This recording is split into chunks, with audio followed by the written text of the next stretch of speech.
So you got a Flipper Zero, and you've probably done the basics. Clone your work badge, maybe scanned your pet's microchip, and you've definitely changed the channel on a TV at a friend's house.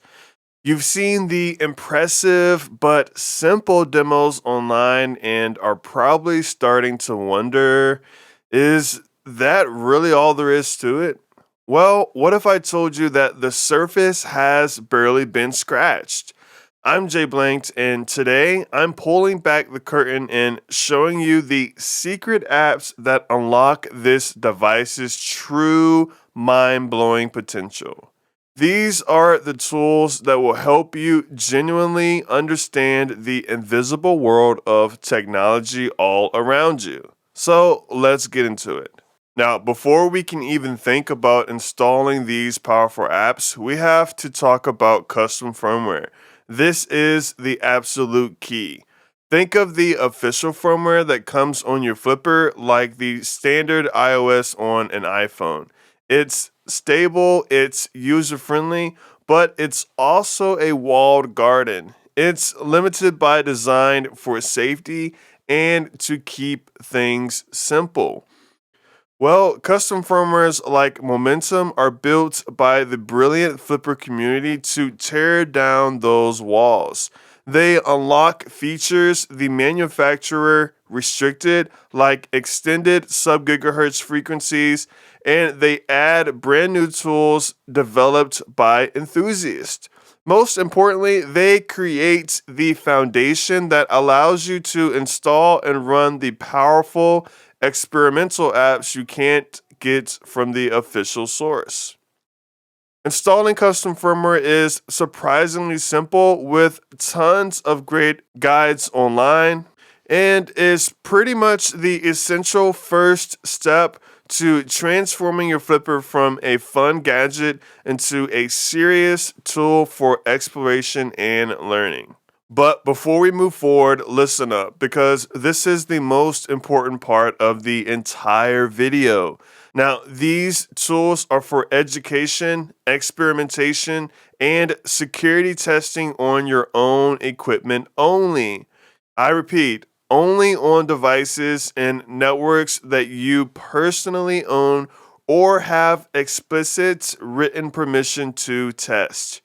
Using your flipper to interfere with, clone, or attack any system you don't have permission for isn't just being a jerk, it's also illegal.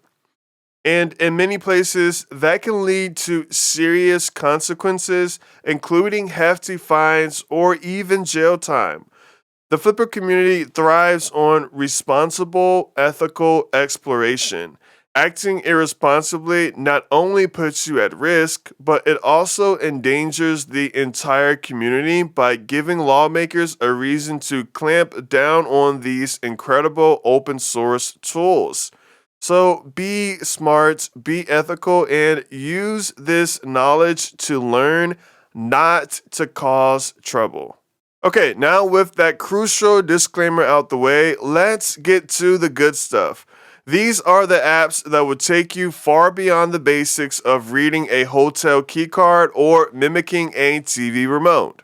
So you've probably already used the flipper to read and save an NFC card, but you also probably discovered that emulating that saved file doesn't always give you access. Well, that's because some modern NFC systems don't just check the data on the card, they also check its unchangeable unique ID, or the UID.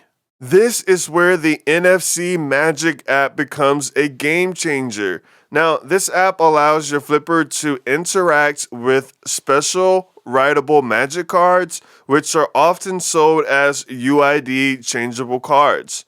Now, this app lets you take the data you saved from a card, including its original UID, and write it to one of those special magic cards. This result is a near perfect functional clone.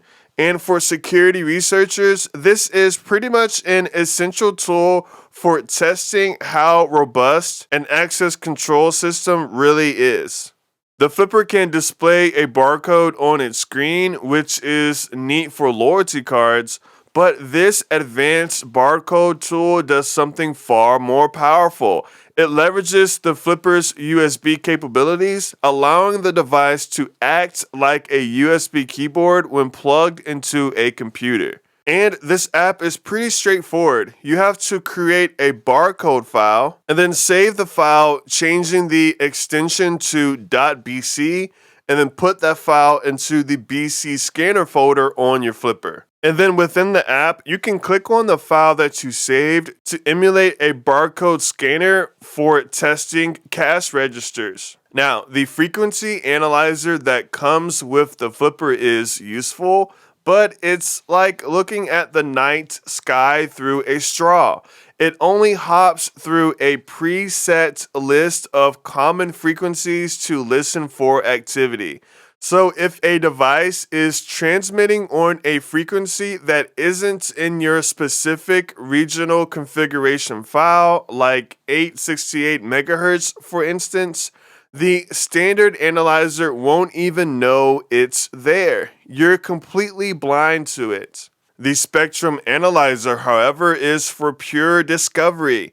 It's like giving your flipper true radio vision. Now, it continuously sweeps across a massive range of frequencies and displays a real-time waterfall-like graph of all the radio energy around you.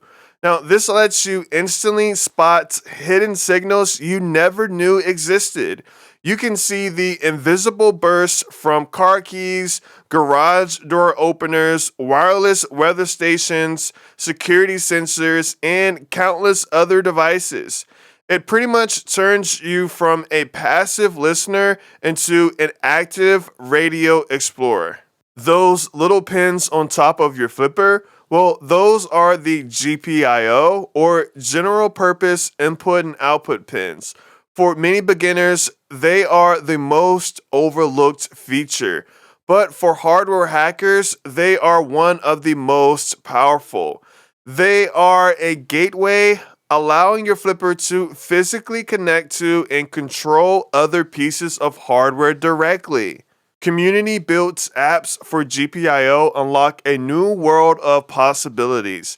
For example, my app, Flip RPI, that lets your flipper connect to a Raspberry Pi to get a command line terminal, all from your flipper screen.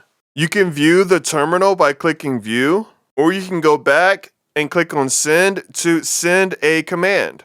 Other GPIO apps let you control LEDs, read data from sensors, sniff data being sent between two electronic components, and even connect to the internet. This is your entry point into the fascinating world of hardware hacking and electronics prototyping. Now, this is an experimental but pretty useful app. It allows you to partition a section of your SD card and turn your flipper into a USB flash drive. And when you plug it into a computer, it mounts just like any other thumb drive. Imagine the possibilities for a security professional. You can create a disk image on your flipper that contains all your portable apps, testing tools, reports, or bad USB scripts. You can then plug it into a client's machine, run your diagnostics from the flipper, and save the resulting logs right back to the emulated drive. While it can sometimes be slow, it's still a pretty cool app that helps solidify the flipper status as an all-in-one multi-tool. And there you have it. Your flipper is now supercharged with a suite of community-built apps. From creating functional NFC clones with Magic cards to discovering hidden radio signals with a spectrum analyzer and even interfacing directly with other hardware. But remember, the real power isn't just in the apps themselves, it's in the community that builds them and, more importantly, in your own curiosity. So don't just use these tools, try to understand how they work. These apps are the next step on a much larger journey of learning.